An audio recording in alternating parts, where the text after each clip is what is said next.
क्या आप कह रही हैं, बात अगर आप कह रही हैं तो खुलकर हो जाए, क्या स्मृति ईरानी जी आप कह रही हैं कि राहुल गांधी एक फॉरेन एजेंट है?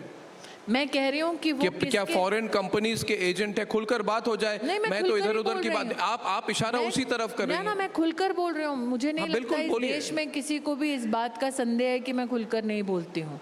मैं खुलकर बोल रही हूँ और मुझे लगता है क्योंकि आप रिपोर्टिंग के माध्यम से जनता पर निर्भर करते हैं कि वो निष्कर्ष निकालें। आप मुझे बताएं कि जब मौत मंडरा रही हो या back is to the wall, कौन कहेगा कि हिंदुस्तान की कंपनीज पर विश्वास मत करो? जब आप जानते हैं ग्लोबल सप्लाई चेन्स रिस्ट्रिक्टेड है, लोग अपने देश के बॉर्डर्स बंद कर रहे हैं, तब अपने देश को सशक्त करने की बजाय आप कह रहे हैं कि नहीं जी, भीख का कटोरा लेकर किसी विदेशी कंपनी के सामने जाकर वैक्सीन की लाइन लगाओ। आप मुझे बताइए, जब आप कहते हैं कि हमें देश को आत्मनिर्भर करना है, वो कौन हिंदुस्तानी है, चाहे आप किसी को भी वोट करते हो, जो कहेगा कि हमें आत्मनिर्भर नहीं बनना है जी, हमें किसी और पर निर्भर करना है? अगर हम कहें कि हमारी सरहद पर हमारे जवान देश की रक्षा कर रहे हैं और अगर कोई आतंकी दस्ता हम पर हमला करता है जो स्टेट स्पॉन्सर्ड टेररिस्ट है, कौन हिंदुस्तानी जाकर अपने देश की आर्मी से प्रमाण मांगेगा? मुझे बताइए। आज एक विदेशी सरकार बैठ के, मैंने कहा ना, आप लोकतांत्रिक ढांचे पे पहले अपनी ईवीएम पर, इलेक्शन कमीशन पर आप अटैक होते देखते हैं, फिर आप अपनी आर्थिक व्यवस्थाओं पर अटैक होते देखते हैं, अब आप आपकी मीडिया पर अटैक होते देख रहे हैं।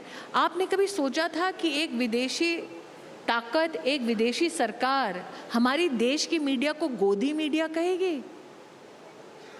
कनाडा का एक कम्युनिकेशन हमारी देश की मीडिया को गोदी मीडिया कहता है। गोदी मीडिया तो विपक्ष कहता था। आज हमारे देश के जर्नलिस्ट, आपको तो बहुत प्रताड़ित किया है, लेकिन फर्स्ट पोस्ट हो, ANI हो, आपकी जी न्यूज़ हो, आपका CNN IBN का चैनल हो, आपके कितने मीडिया ऑर्गेनाइजेशंस पर एक विदेशी ताकत हमला कर रही है। नहीं, अब राहुल गांधी वाली बात जो कह रहे थे, मैं फिर से पूछ रहा हूँ, क्या आपको लगता है, क्या आपको शंका है, आपको लगता है वो एजेंट होने के काबिल हैं?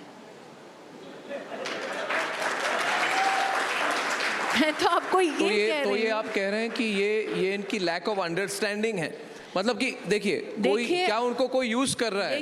नहीं, क्या ये गलतियां हैं? क्योंकि आपने कहा इलेक्शन के बाद आपने अर्नब जी एक चीज का आपने एक मैं आपकी ऑडियंस से एक चीज पूछ लूं, आपकी नहीं, मैं 1 मिनट ये पूछ लेता हूं कि आपने कहा कि एक स्ट्रेटेजिक चेंज हुई है राहुल गांधी के पॉलिटिक्स में, हाँ है ना? हाँ। और जो आप इधर इंडिकेट कर रही है कि राहुल गांधी जो कर रहे हैं राष्ट्र विरोधी काम कर रहे हैं, विदेशी कंपनीज को हेल्प कर रहे हैं, मैं आपको नेशनल इंटरेस्ट के खिलाफ काम कर रहे हैं, तो क्या नहीं, क्या कोई उनको स्मृति जी यूज कर रहे हैं या फिर वो ऐसे ही हैं?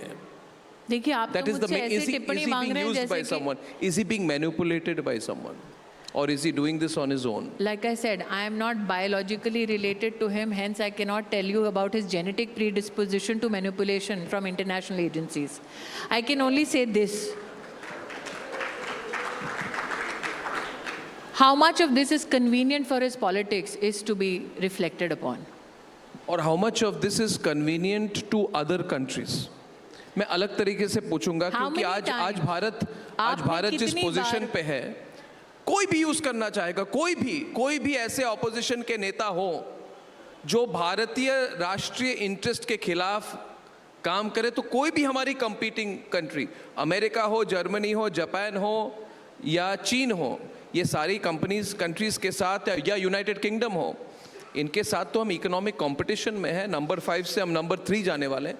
कई सारी कंट्रीज होंगी वो चाहेंगी कि इंडिया के डिफेंस एक्सपोर्ट्स नहीं बढ़े, कई सारी कंट्रीज चाहेंगी कि इंडिया की फार्मास्यूटिकल प्रोडक्शन नहीं बढ़े, इंडिया की मैन्युफैक्चरिंग बेस नहीं बढ़े। चाइना चाहेगी कि आईफोन्स अभी भी चीन में बने, कि आईफोन्स अगर इंडिया में बनने शुरू हो जाए तो किसी ना किसी, और राहुल गांधी ने क्या कहा अमेरिका में, कहा कि भारत की कोई मैन्युफैक्चरिंग बेस है ही नहीं, सब चीन की मैन्युफैक्चरिंग बेस है। देखिए अर्नब जी, उनका क्या कथन है, वो उनके किस प्लेटफॉर्म पे खड़े हैं उस पर निर्भर करता है।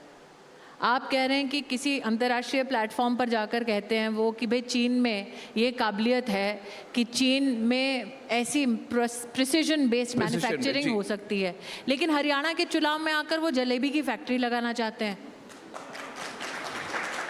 वो तो वही उनका- तो सवाल है ना मैं वही तो कि कह वो रही जब खुद से कहते हैं तो फिर जलेबी की फैक्ट्री की बात वो करते हैं। platform मगर based- देखिए ये दो अलग, एक मिनट, ये दो अलग सिचुएशंस है स्मृति जी। खुद से जब राहुल गांधी जलेबी की फैक्ट्री एक्सटेम्पोर बात करते हैं, जब उनको कोई स्पीच लिख के नहीं देता, तो वो जलेबी की फैक्ट्री वाली लॉजिक का आता है।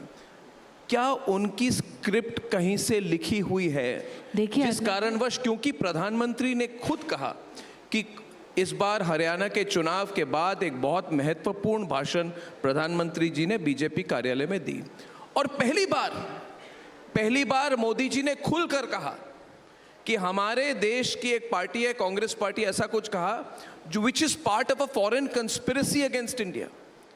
उन्होंने कहा एक विदेशी षड्यंत्र है और हमें पता है, और शब्द मुझे याद नहीं, उन्हें खेद की बात है कि भारतीय पार्टी विदेशी षड्यंत्र का पार्ट बन चुकी है।